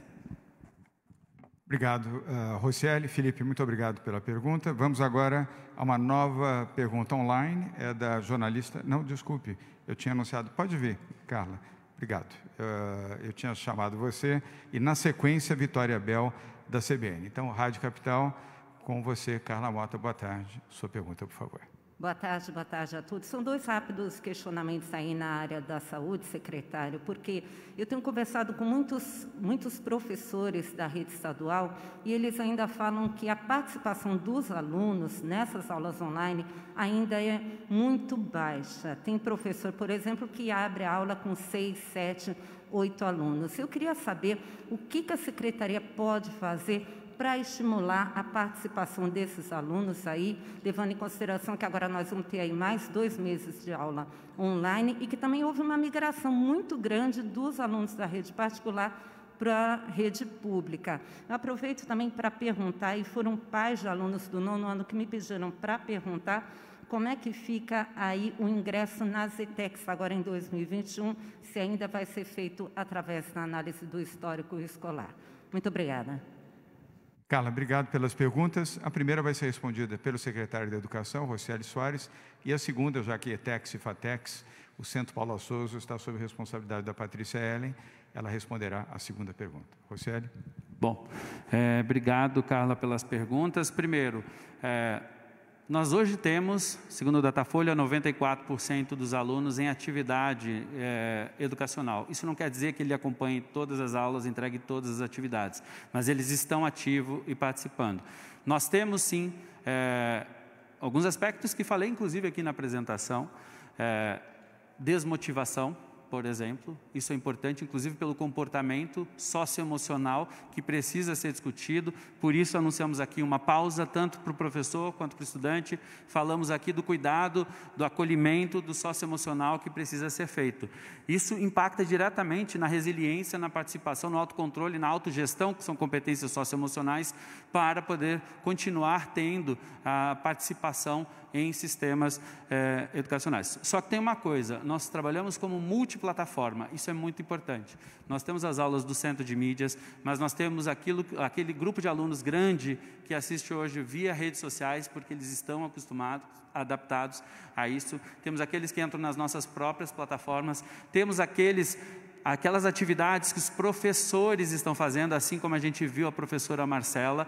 Então, os alunos não são iguais. A professora Marcela mesmo disse, ela tem alunos que conseguem acompanhar as atividades de um jeito, e aqueles que ela não consegue, ela está indo na frente da casa, na calçada, para trabalhar. Este conjunto é cada vez mais para apoiar. Por isso a decisão da abertura opcional, para que uma professora Marcela, ao invés de atender na calçada, nós possamos dar, caso seja o desejo dela, o desejo da comunidade escolar, daquelas crianças e das famílias, possamos dar com apoios, com a estrutura necessária, o atendimento também a essas crianças. Obviamente, inclusive, só para complementar, governador, mesmo com retorno lá em 8 de outubro, a tecnologia e outras formas continuarão, porque quando chegar em 8 de outubro, ainda é uma volta com rodízio de estudantes, né? Com uma atenção muito especial a isso também. Mesmo em 8 de outubro não voltam todos, nós vamos fazer um faseamento, mas é muito importante que a escola vá identificando cada vez mais os desafios e vai buscando encontrar a solução, logicamente com o apoio da Secretaria de Educação. E destaco aqui o trabalho brilhante, incrível, de busca ativa, de envolvimento que os professores estão buscando fazer. Obrigado, Rocieli. Patrícia Ellen, sobre ETECs e FATECs. Obrigada pela pergunta. Esse modelo com histórico escolar está sendo um piloto que a gente fez na pandemia, inclusive estimulados, inspirados aqui pelo próprio secretário Rocieli, que tem trazido esse ponto, né? A gente viu na pesquisa que foi feita com jovens do ensino médio, que essa conexão com o mundo do trabalho é uma das grandes prioridades para que eles se sintam estimulados em estar na escola e para que a evasão reduza. Então, a gente está trabalhando em 2 frentes aqui, levar o ensino técnico para dentro das escolas estaduais, para que todos tenham acesso, mas também testar novos modelos para que alunos tenham acesso às ETECs e que não seja uma barreira para eles não terem. Muitos alunos acabavam estudando em outras escolas, faziam vestibular e passavam, né? Então, foi um pedido que a gente, aqui inspirados pelas dificuldades que estávamos passando na pandemia, estamos fazendo agora. E com base nos resultados, nós vamos tomar a decisão até o fim do ano, se vai ser esse o modelo que vai ser replicado em escala para todo o Centro Paula Souza a partir do ano que vem, ou se a gente vai ter os 2 modelos em paralelo, o vestibular, o vestibulinho, né, e o modelo de histórico escolar. Muito obrigada. Obrigado, Patrícia Ellen. Carla Mota, mais uma vez, muito obrigado. Agora sim, vamos a Vitória Bel, da Rádio CBN, que está online. Vamos colocar você aqui em tela. Vitória, prazer em revê-la. Boa tarde.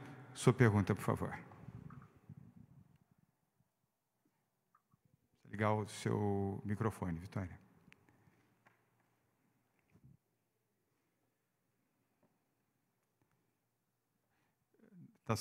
Continua sem áudio. Vamos tentar mais uma vez, senão a gente tem a sua pergunta aqui. Vamos tentar mais uma vez. Está reconectando. Continuamos sem áudio. Mas nós temos aqui, fique tranquila, continue em tela, nós temos aqui a sua pergunta e a Letícia Bragalha fará a leitura da sua pergunta aqui. Vitória. Letícia. Boa tarde. A pergunta da repórter Vitória Bel, da CBN, é a seguinte. Na possibilidade de regionalizar a volta às aulas, como o Estado de São Paulo pretende garantir a uniformização do aprendizado lá na frente? Sério. Obrigado pela pergunta, Vitória. Uma pergunta importante e por isso que a gente está falando especialmente neste primeiro momento de reforço escolar. É justamente para garantir isso, Vitória, que a gente precisa dar mais opções às nossas escolas, às comunidades escolares. Porque a gente achar que do modelo que está sendo totalmente igual, não está. Nós precisamos cada vez mais dar robustez, suporte, tanto aos professores quanto aos alunos. O fato de termos as aulas com tecnologia, com materiais que Prefeitura e Estado enviam, não quer dizer que o aprendizado esteja acontecendo efetivamente. Tanto que na volta teremos avaliações diagnósticas, tanto Estado quanto Prefeitura, mas é importante que aqueles alunos que estão tendo mais dificuldade de aprendizado, seja na escola pública, seja na escola privada, porque isso também acontece com a escola privada.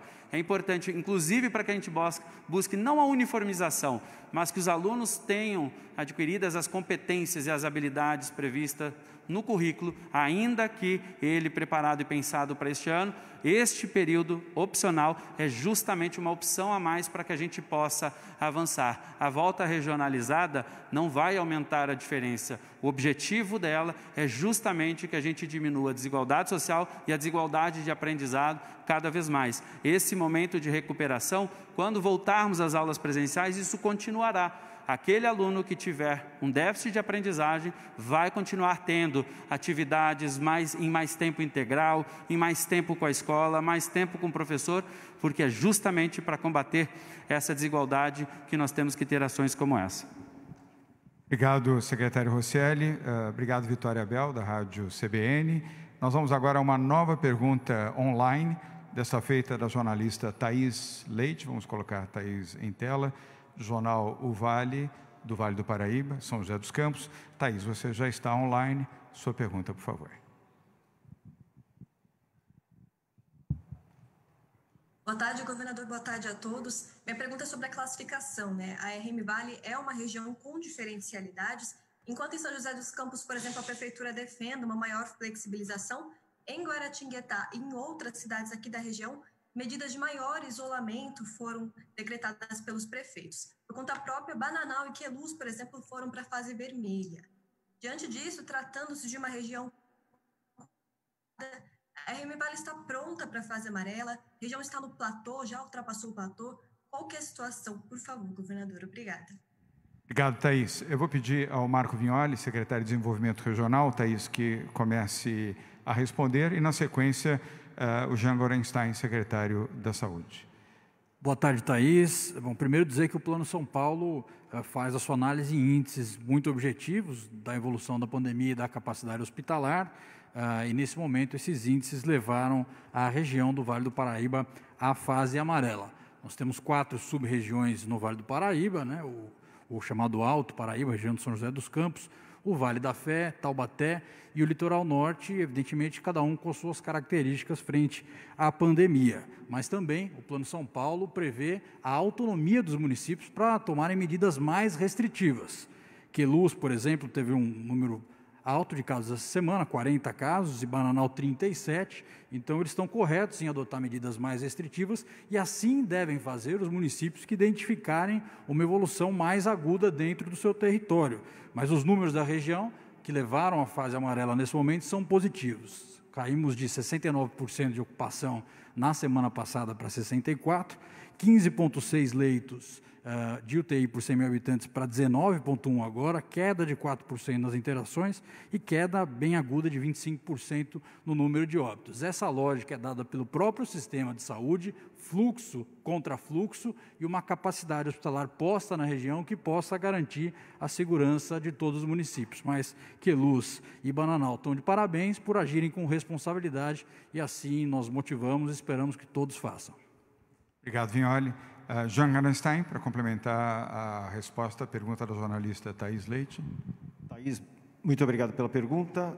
Como o secretário Vignoli comentou, todos os índices que nós temos e que são avaliados antes de usarmos alguma fase nessa flexibilização, ela se baseia em número de leitos, número de óbitos e também no número de casos. É claro que avaliar esses números numa macro-região tende a tomarmos medidas de orientação. Isso é uma orientação que as fases possam ser progredidas. Porém, localmente, os seus agentes de saúde, sejam agentes sanitários, as secretarias municipais de saúde, estarão vendo isso de uma forma muito mais rápida. Nós tivemos um exemplo muito clássico na semana passada, em que na região do Vale do Ribeira, principalmente na região de Registro, nós tivemos uma elevação abrupta em 72 horas de número de casos e de leitos. Isso fez com que, prontamente, tanto eu da Secretaria Estadual da Saúde, quanto o secretário de Desenvolvimento Regional, Marco Vignoli, descêssemos até lá, ampliamos a oferta de leitos de unidade de terapia intensiva e fizemos estratégias locais no sentido de identificação de casos muito mais leves, para evitar a progressão de doença. Então, essas são medidas estratégicas que muitas vezes acabam inflexibilizando uma ou outra região, mas medidas locais devem sim ser tomadas pelos agentes públicos, garantindo dessa maneira a proteção à saúde de cada um dos seus munícipes. Jean, muito obrigado. Obrigado também ao Vignoli. Thaís Leite, do Jornal Vale, muito obrigado pela sua participação. Vamos agora à penúltima questão, é presencial, é do jornalista Daniel Lian, da Rádio Jovem Pan, e depois a última será do William Cury, TV Globo News. Daniel Lian, boa tarde, sempre um prazer ter você aqui conosco. Sua pergunta, por favor. Boa tarde a todos, prazer também estar aqui. A primeira pergunta ao secretário. Secretário, sobre o rodízio, como é que será a escolha desses alunos? Porque muitas famílias não se sentirão confortáveis em colocar os alunos nas escolas num primeiro instante. E ao senhor governador, se o senhor me permite, é uma pergunta fora desse contexto. O país hoje está às voltas de um aumento novamente de carga tributária, inclusive com um imposto sendo discutido nos moldes da antiga CPMF. Como é que São Paulo vê um aumento de uma carga tributária? Ok. Obrigado, Daniel Lian. Começando com o tema da educação, sobre o rodízio, com Rocieli Soares. Ok, vamos lá. Obrigado pela pergunta, Daniel.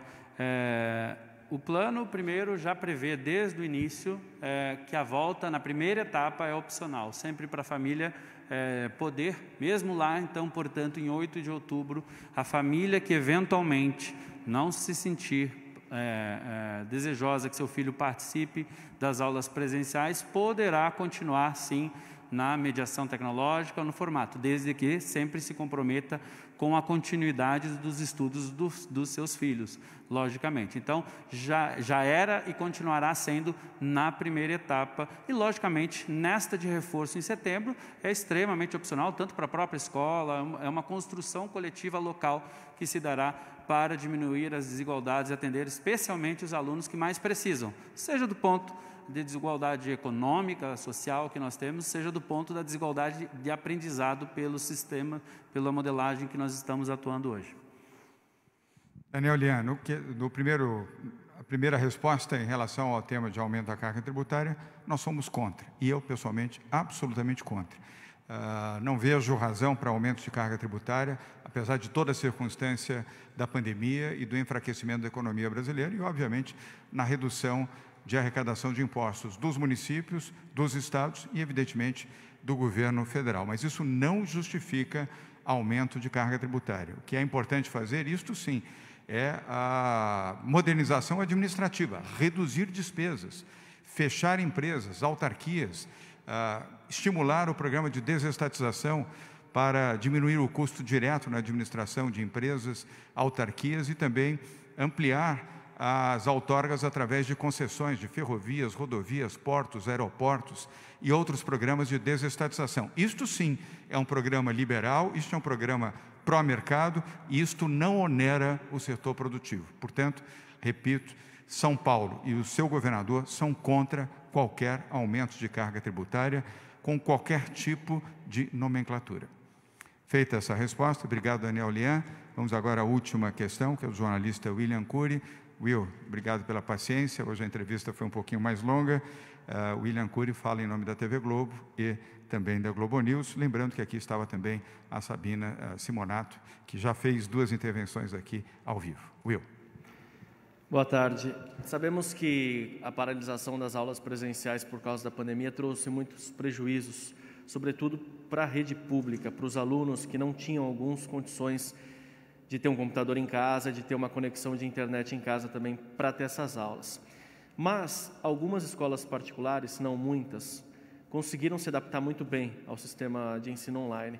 Queria saber por que não ter a opção para as escolas particulares que quiserem manter ainda até o fim desse ano o ensino à distância, em vez de retornar com o ensino presencial nas salas de aula, ou se tem essa opção dentro desse projeto da educação de São Paulo. E só mais a última pergunta, também fora do tema da coletiva, eu gostaria de um comentário do governador sobre a prisão do secretário Baldi. Obrigado. Vamos lá. Obrigado, William. Primeiro, apesar de termos escolas particulares e públicas adaptadas com o uso de tecnologia, esta adaptação nunca, absolutamente nunca vai substituir o professor na sala de aula com os estudantes. Nós queremos voltar, sim, logo que for possível, com segurança, para os nossos profissionais, para os nossos estudantes, mas nada substitui o papel do professor, o papel da escola, todo aquilo que cerca de aprendizagem. Não adianta dizer que mesmo aquele que tem tecnologia, que está com o filho encerrado dentro do quarto assistindo às aulas, por exemplo, que todo o processo educacional, como é o ideal, está acontecendo. Então, nós poderemos ter sim nas primeiras etapas, mas no momento adequado, com a liberação da saúde, com a segurança adequada, William, nós temos que voltar, seja na pública, seja na privada, por tudo o que cerca a importância de uma escola para uma sociedade. Então, absolutamente nada substitui. Sobre, especificamente, quando isso vai ser obrigatório, quando não vai, nós vamos estar regulando. Obviamente, a primeira etapa e a segunda etapa, nós teremos sempre, primeiro, na primeira etapa, lá do retorno obrigatório, né? Estou falando lá de 7 de outubro. A primeira etapa, logicamente, a família poderá dizer que não. Na segunda etapa, ainda vamos avaliar com o tempo qual será o melhor caminho e teremos que ter uma resolução do Conselho Estadual e dos Conselhos Municipais que tenham um conselho, como é o caso da Prefeitura, para falar sobre as horas. A legislação brasileira, a Lei de Diretrizes de Base da Educação, já prevê que nós podemos fazer exceções em tempos de exceção, como é o que nós estamos vivendo com esta pandemia. Mas nós precisamos, assim como vamos avaliando a cada semana a situação de saúde, nós também avaliaremos quais são as condições no processo de retorno, junto com os nossos conselhos e com os especialistas que nos apoiam nesse debate. Obrigado, Rosselli. Em relação à segunda questão, William Cury, sobre Alexandre Baldi, lamento o ocorrido, me solidarizo com ele e com a sua família, mas quero lembrar que nenhum fato vinculado ao governo do Estado de São Paulo. A sua gestão aqui, como secretário de Transportes Metropolitanas, ao longo desses 19 meses, foi proba, foi correta, foi dinâmica e foi dentro das expectativas do governo do Estado de São Paulo. Ele saberá fazer a sua defesa e apresentar os seus documentos e, com certeza, o fará e muito bem. E nós confiamos na Justiça. Dito isso, e encerramos agora, conforme previsto, a nossa coletiva de hoje, agradecendo a atenção de todos, sobretudo os que estão em casa. Hoje a coletiva foi mais longa, eu também peço a compreensão dos jornalistas que aqui estão. O tema da educação era um tema que exigia mais cuidado e maior detalhamento. Obviamente, isso envolve milhões de alunos, tanto da escola pública quanto privada no estado de São Paulo, e, de certa maneira, São Paulo lidera o processo. A decisão de São Paulo certamente influenciará uma avaliação de outros estados brasileiros no tema da educação. Antecipo os votos de um bom final de semana e que domingo seja um dia de paz, de harmonia, de amor entre pais e filhos. Por favor, usem máscara sempre que sair e, se puderem, fiquem em casa. Deus no coração, bom final de semana a todos. Muito bem. Está aí então as palavras do governador, a 107ª entrevista coletiva do governo do estado de São Paulo. 107 entrevistas coletivas. Um abraço a todos que nos acompanharam. As manchetes do Diário de Olímpia são essas, olha aí, ó. Maior parte do estado avança para a flexibilização. Olímpia e região de Barretos não, tá? Nós vamos continuar na fase laranja devido aí, melhorou-se em termos de equipamentos, né? O deputado federal Geninho Zuliani trouxe 10 respiradores para Olímpia, outros tantos para Barretos, Rio Preto, mas ainda os números não ajudam para que a gente flexibilize, né, a quarentena. Paróquia São José realiza um drive-thru em prol da Cruzada Espírita. Parabéns, Padre Vanaldo Mendonça, por essa iniciativa. A reportagem, matéria, aliás, completa no portal Diário de Olímpia. Festival de Folclore Digital começa sábado agora, viu? Quase 70 grupos, 68 grupos, 18 estados. Vamos em frente, né? O Diário vai retransmitir na medida do possível. É tudo por rede social, né? Compartilhe você também o Festival de Folclore que começa amanhã. Tem abertura, minha amiga Andressa Maieiros, Luiz Carlos Queiroz, né? Também aí à frente, muito bacana isso.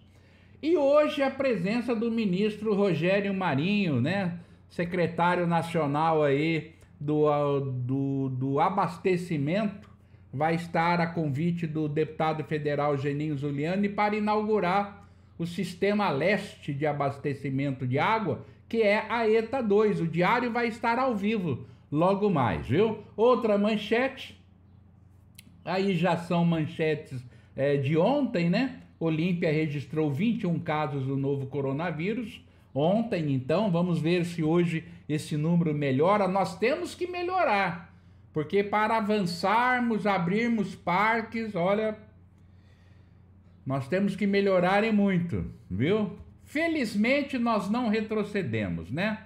Tá aí então o convite, olha aí, ó. Tá aí então o convite, né?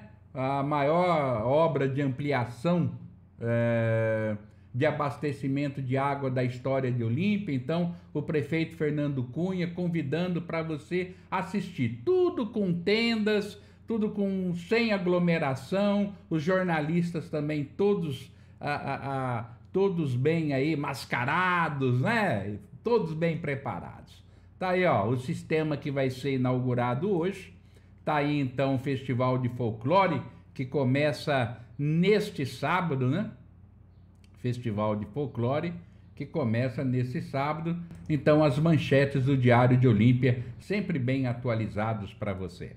Uma boa tarde a todos. Boa tarde a quem nos acompanhou. Vitor Teixeira, Vera Alves, Daniela Silva, Ângel Martinelli. Ninguém garante nada, Ângel. Nós estamos num regime de exceção, viu? Regime de exceção do coronavírus, não da ditadura, viu? Ninguém sabe a respeito do vírus e as situações, como o governador disse, serão adequadas município a município. O Asley Barbosa, Sônia Santos, Elisângela Sampaio, Eva Pedroso Ferreira, Fábio Luiz, Vanessa, Renata Puccini, Padre Vanaldo Mendonça, Denis Saviolo, Cid Donaire, a Lau, né? Ainda bem que não retrocedeu, né, Lau? Edna Souza, Maria Ângela Palhares Ribeiro, Maria Inês Delgado. Um abraço aí ao Laboratório São Mateus. Olha, é o credenciado a fazer teste rápido de Covid-19. Não vai fazer teste em rua, em van, em perua na rua, hein? Tá aí, ó, Laboratório São Mateus, tá? Está à frente aí, a equipe que está à frente do coronavírus, 3281-1826. E a Clínica Odontológica Volte a Sorrir. Um abraço ao Dr. Denis Rocha, fazendo aí 15 anos, com mais de 25 mil clientes, a Clínica Odontológica Volte a Sorrir. E a nova imobiliária tá aí, ó, Olímpia, Imobiliária Olímpia, que adquiriu a patente também, Imobiliária Olímpia, viu? Compra, vende, locação. Um abraço aí ao Elton Ricardo. E tá aí o novo mapa, como ficou a nossa quarentena, hein? Vamos orar para que a gente mude essa situação, viu? É isso aí, um abraço a todos, fiquem com Deus. Logo mais às 5h30 eu venho ao vivo para você mostrar a inauguração aqui da ETA 2, tá? ETA 2 com a presença do ministro do Desenvolvimento Regional, Rogério Marinho, deputado federal Geninho Zuliani, o prefeito Fernando Cunha e muito mais. Um abraço a todos!